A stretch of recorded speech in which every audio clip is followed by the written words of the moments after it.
First of all, thank you all for showing great concern for the recent events involving GDF Suez and Morwell. Many of you are aware of the fire that has taken place within the mine and the effects it has had on this great city. We are doing everything in our power to make sure that the problems are addressed and that this problem never happens ever again. I will address the problems and will open the field for questions once we are done. On February 9th, a fire erupted in one of the mines and spread rather quickly, creating an imminent danger for all of those working within it. The sprinkler systems within the mine were, to our knowledge, up to code at the time and were to be activated to put out any potential blazes that could occur. However, the scale of this fire proved that the sprinklers were inadequate for a blaze of this scale. An unintended side effect of the fires was the amount of CO2 released into the atmosphere. The increase of carbon dioxide made it difficult for the citizens to breathe. Rest assured that the firefighters did everything in their power to control the blaze and make the air breathable once again. In regards to the inoperable mines, we made the discovery that despite the fact that the mines were no longer in use, they could still pose a threat should a fire break out. However, this discovery was not made until it was too late. It was thought that since these particular mines were no longer in use, sprinkler systems were no longer necessary, and so they were removed. This was a mistake and will be rectified in the future. The lack of oversight in our mines is unacceptable, and rest assured that we are doing everything in our power to ensure that these problems are rectified and that the people of Morwell will have faith in us once again. The safety of our employees, as well as the citizens of this city, is always paramount. We here at GDF Suez must set an example for safety and accountability. It is the only standard that should be acceptable in this day and age. We must not risk the safety of those around us for the sake of a profit. Ultimately, it is our responsibility to make sure that every part of our operation is in perfect working order. A fire of this magnitude is devastating not only to us, but to the community it affects. In recent events, we have heard that the Latrobe Valley community has come together to protest GDF Suez. We are aware of the rough conditions the community has been exposed to, and we commend your strength as a community in coming together as one in a time of emergency.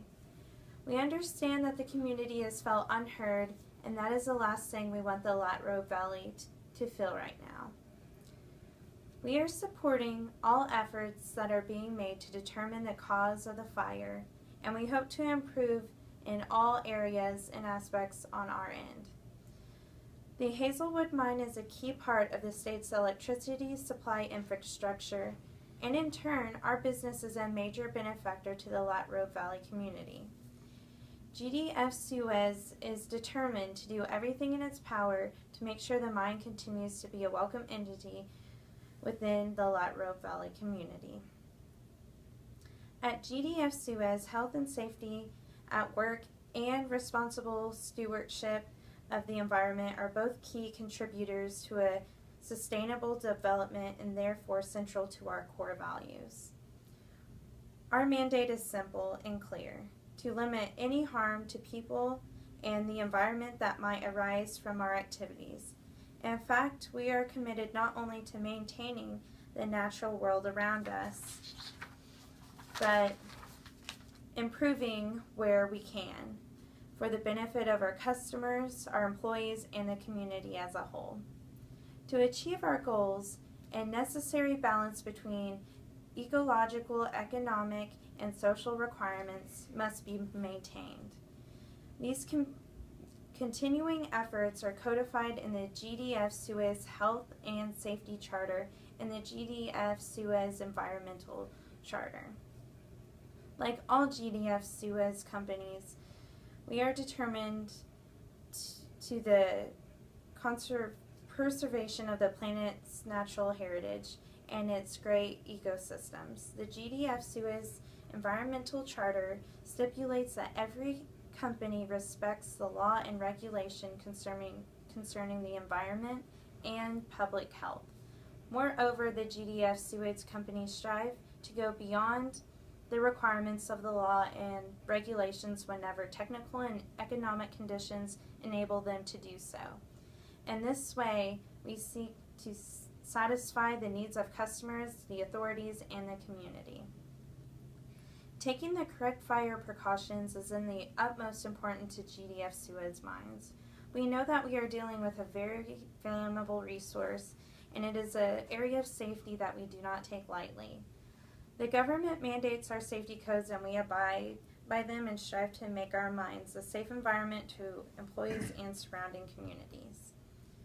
In the event that is unforeseeable, such as this one, we wish only the safety of the affected and swift action by the emergency response team to manage the situation as efficiently with as little damage as possible.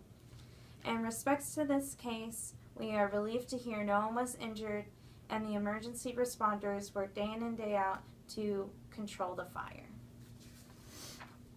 Thank you. When an event arises on a GDF site that threatens the property or people of the local community, company policy dictates that local emergency responders are given carte blanche access to the area, as well as access to any information that is relevant to neutralizing the situation. This is true whether it's a shooting, an explosion, and the Hazelwood fire was no exception to this policy. Victoria emergency responders were ill prepared to handle this fire. Their ineffectiveness created an environment of confusion and chaos. Now, to be clear, we do not fault the individual firefighters, police officers, and paramedics that work tirelessly and risk their lives to help protect the people of Victoria. However, we do find fault in their leaders, who sent an inefficient number of firefighters to fight this fire in the beginning. It is our view that had they had enough firefighters, that this fire would not have grown to the magnitude that it did. We find fault in their leaders' inability to communicate with local police about current dangers of the fire.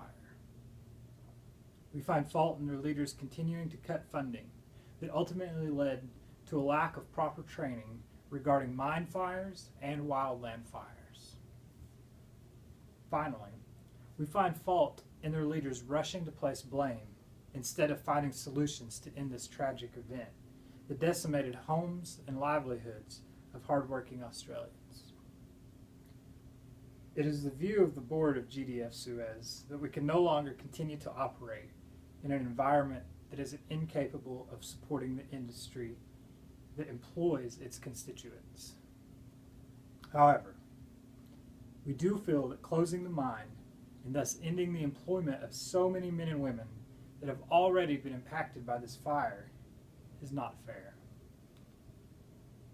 So we will continue our operations only upon the state government accepting our grants worth more than $20 million and earmarked to provide a new fire station for Morwell, 20 new firefighters at that station, and yearly firefighter training specifically for wildland and mine fires.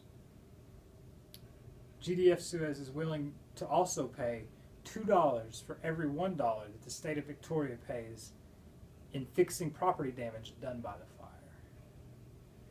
We're now open for questions.